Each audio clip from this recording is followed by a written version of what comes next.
তকদির খুবই আশ্চর্যকর একটা জিনিস। আপনি যতভাবেই জীবনকে সাজানোর চেষ্টা করেন না কেন, তকদিরে ঝড়ো হাওয়া থাকলে বইবেই। সব লণ্ডভণ্ড করে দেবে। অথবা আপনি যতই এলোমেলো থাকেন না কেন, তকদিরে বসন্ত থাকলে ফুল ভরা বসন্ত আসবেই ইনশাআল্লাহ। তো কেমন আছেন সবাই?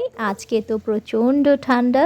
বাচ্চারা বলছে সর্ষের তেল দিয়ে একটু বিরিয়ানি রান্না করে দেওয়ার জন্য। তো চলে এলাম কিচেনে, কি আর করা, আজকে অসম্ভব রকম ঠান্ডা পড়েছে।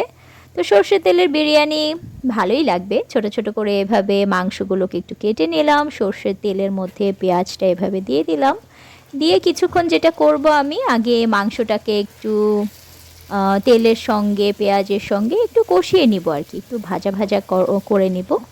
এক একবার দেখা যায় এক একভাবে যদি একটু রান্না করি, এতে করে কিন্তু টেস্টের ভিন্নতা আসে। তো আজকে আমি বিরিয়ানিটা যেভাবে রান্না করছি সর্ষের তেল দিয়ে, সেই প্রসেসটা ভাবলাম ভালোবাসার মানুষদের সঙ্গে একটু শেয়ার করে নেই, করছি যেহেতু। তো দিয়ে দিলাম পরিমাণ মতো আদা রসুনের পেস্ট।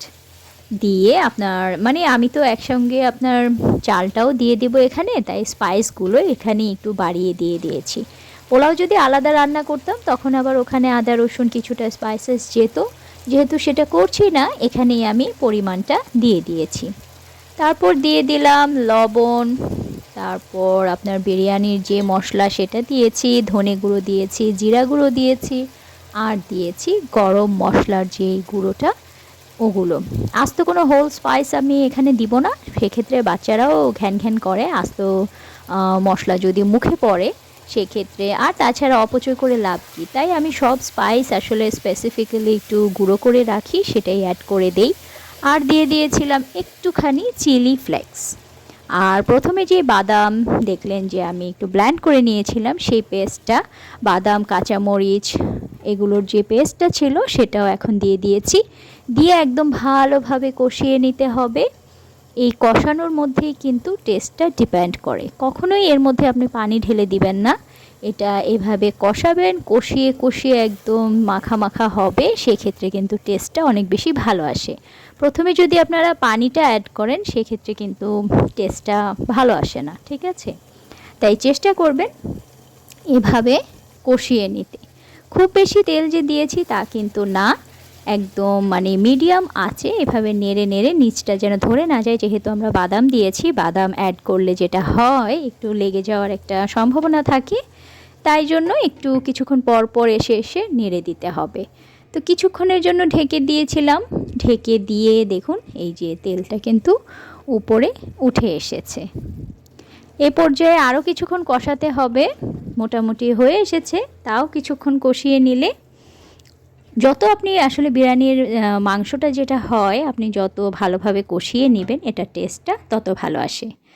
আজ তো প্রচণ্ড ঠান্ডা, দেখুন দুপুর হয়ে গিয়েছে, এখনও কুয়াশাচ্ছন্ন।